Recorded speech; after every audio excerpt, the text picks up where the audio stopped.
morning, everyone. How are you doing? So, I want to begin by taking you back, way back to your experience in early elementary or kindergarten. Now, I want you to imagine for a second what your teacher looked like and what their name was.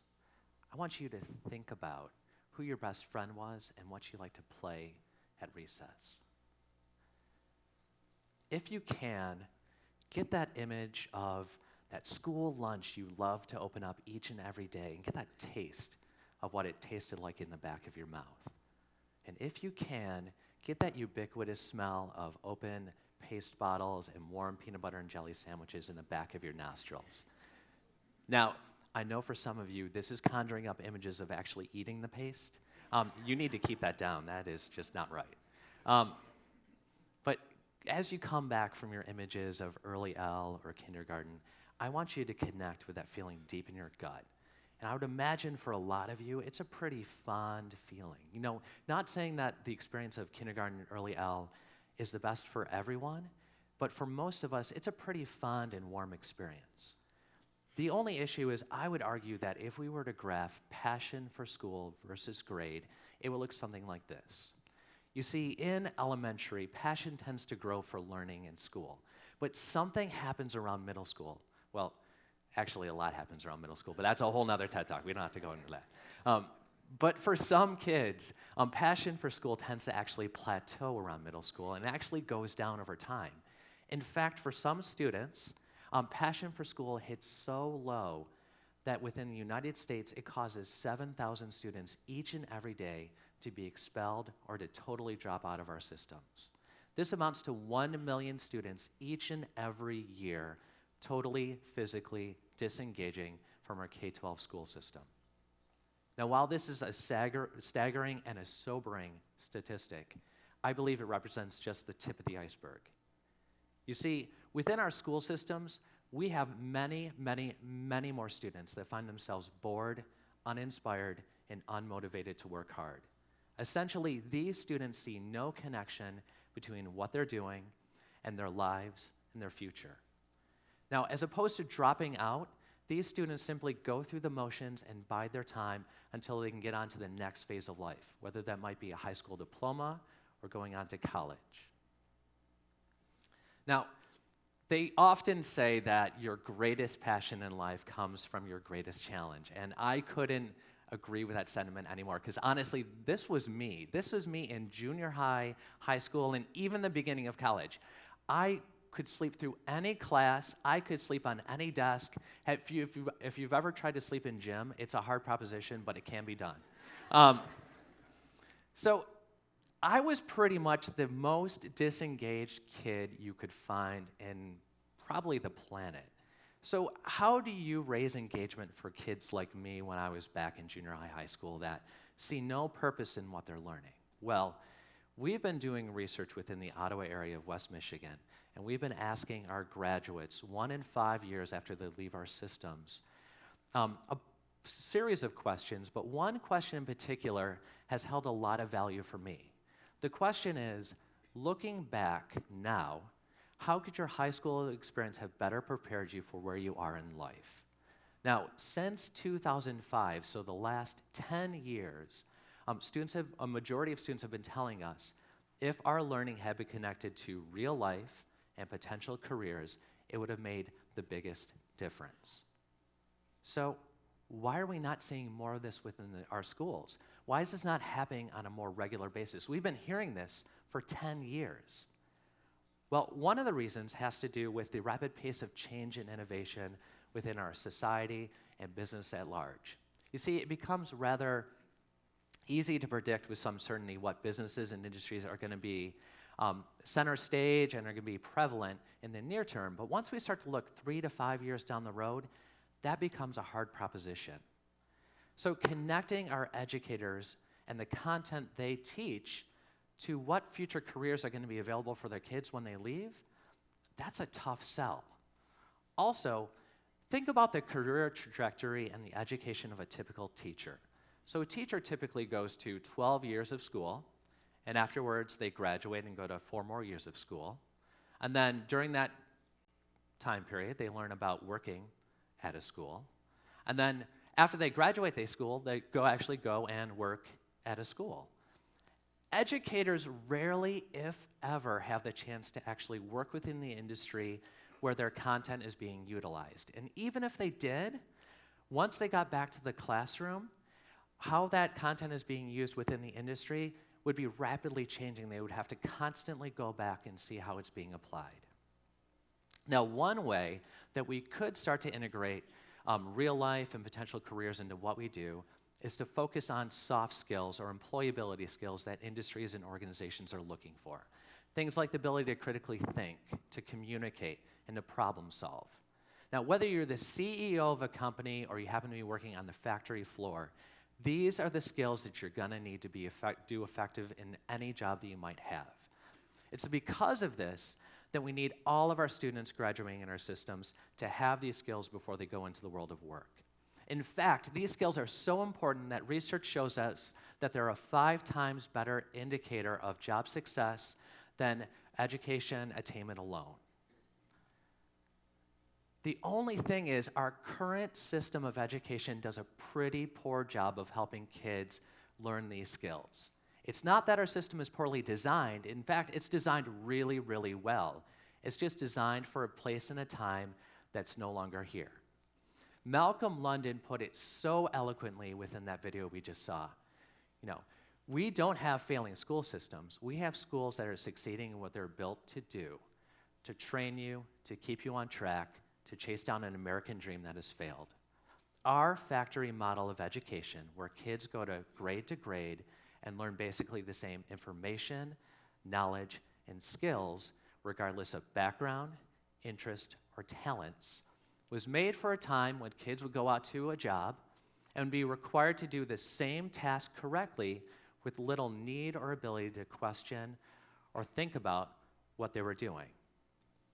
Along with this, further compounding this issue is the fact that we have ever-increasing assessment kind of restrictions placed on our schools. And our schools are having to put even more content at a faster rate into the school day, thus making it seemingly harder to put things like critical thinking, communication, and authentic and open inquiry in the school day even harder. The ironic thing about all of this is the fact that we are really built to learn through those exact skills, through thinking critically about problems, through doing open-ended inquiry, and through collaborating. You see, 20% of our brain is made up of what's called the prefrontal cortex. This is the part of the brain that really helps us consider ideas and thoughts. It helps us to control our emotions and our behaviors. Now, this part of the brain sees its most rapid growth between the ages of 8 to 16, and it actually continues through one's 20s. And in students, this marks the beginning of them being able to plan, to think, and to discover new information. So what does this mean for our learning systems? Well, in our schools, we need to make sure that, especially at the middle grades, we are including creative and critical thinking and problem solving. No wonder we see an engagement drop off in middle school. Those kids' brains are just simply craving something that the system is not giving them. So, how do we get a graph that looks more like this, where passion for school raises over time as opposed to plateauing and going down? I believe that we are going to need to collaborate intentionally and intensely across 4 different sectors of our community if we are going to have this happen. We're going to have to collaborate across the education and business community, our post-secondary institutions, our economic development agencies and chambers, and our K-12 systems, including and especially our passionate and dedicated educators, to make this sort of a system a reality. I also believe that the work we're doing within FuturePREP points to what this intense and intentional collaboration could look like. A major component of what we do within FuturePREP within the Ottawa Area Intermediate School District in West Michigan is to connect educators and students to local business and industry so they can better understand how and why those businesses do what they do. For example, in one of our programs entitled I Challenge You, we partnered 2 educators and a group of students with a local business, and across the course of 2 weeks, those educators helped students explore, develop, and present a solution to real-life issue or challenge that business is facing. So what does this look like? Well, last year, we had a group of 2 teachers and a group of students work with a company entitled OMT Vail. They're a local company that produces height-adjustable table legs and bases for the office furniture industry. For context, OMT Vail has a manufacturing hub here in Holland, and they have 2 in Germany.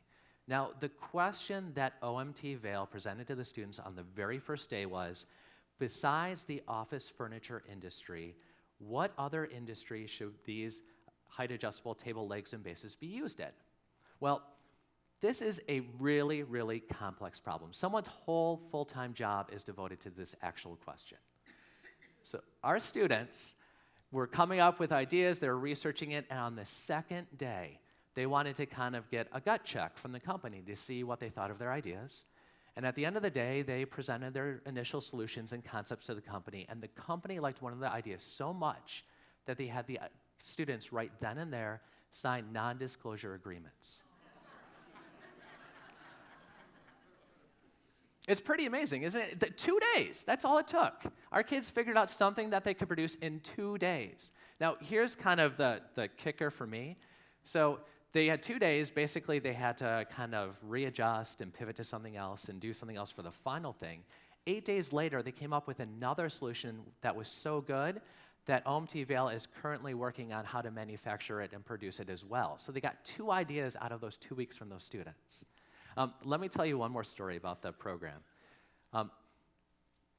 The year before that year, so 2 years ago, we had a group of teachers and educators exploring and investigating what to do with Washington Elementary School. This is a historic site located close to downtown Holland, Michigan, and is currently owned by the Holland Public Schools and is up for sale. After much investigating and exploring this issue, including talking to people in the community, the students landed on the idea of this becoming intern housing for people within the office furniture industry. So I live less than a half block away from this site, and I was walking down the street one day, and on the other side of the street, there was a family riding their bikes. By the way, this is a universal sign for riding bikes. So they were riding their bikes, and the parents were a little ways away from their kids, and they got to the corner, and as I got to the corner across from them, I could hear them talking, and the wife was pointing across the street at the school, and she was saying, you know, interns in the office furniture industry have to commute 30 to 45 minutes, and they're going to create that whole building into intern housing, and there's going to be a gazebo and a little coffee shop. I was kind of flabbergasted because, honestly, these kids had come up with such a compelling and great solution that I was overhearing random people in the community talk about this. It was kind of crazy.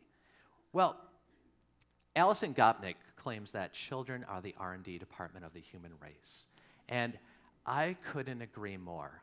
I could provide you with 1.5 million different stories of students coming up with mind-blowing solutions to some of the most vexing problems. And those 2 stories I just told you about, that's not the exception. That's the rule. You see, if we properly guide and coach students through the learning process, they're capable of much more than we give them credit for. And it's time that our educational system helps students really realize the potential and creativity that they have. Now, many of the students within our programs where they get to actually research and come up with real solutions to problems have really learned who they are, who they want to be, and where they're going in the future. But more importantly, our educators have really understood the potential of students when you serve as more of a guide in the learning process as opposed to a director or a manager. You see, this has really brought up for me one really true fact in life, the fact that you learn the work by doing the work. All of our educators go through 6 days of training and also facilitate students within a summer program such as I Challenge You at a local business or industry. Above and beyond anything else, above and beyond taking a tour of a business or going through training or watching videos, being immersed in actually working with students in local business and industry has been the #1 thing that has helped our educators actually take their learning back to their own classrooms. So let's do the work. Let's create a learning system that prizes students learning who they are, who they want to be, and how they can contribute their passion and vision for society and the world, And let's make that as valued as the content they learn. Now, in doing so, this is going to be a messy, it's going to be a problematic, and it's sometimes going to be a really challenging process. But let me tell you, I've seen what can happen when educators can help students learn content by connecting what they do through their students' talents, interests, and their deep, deep passion and creativity, and it's nothing short of phenomenal. Thank you.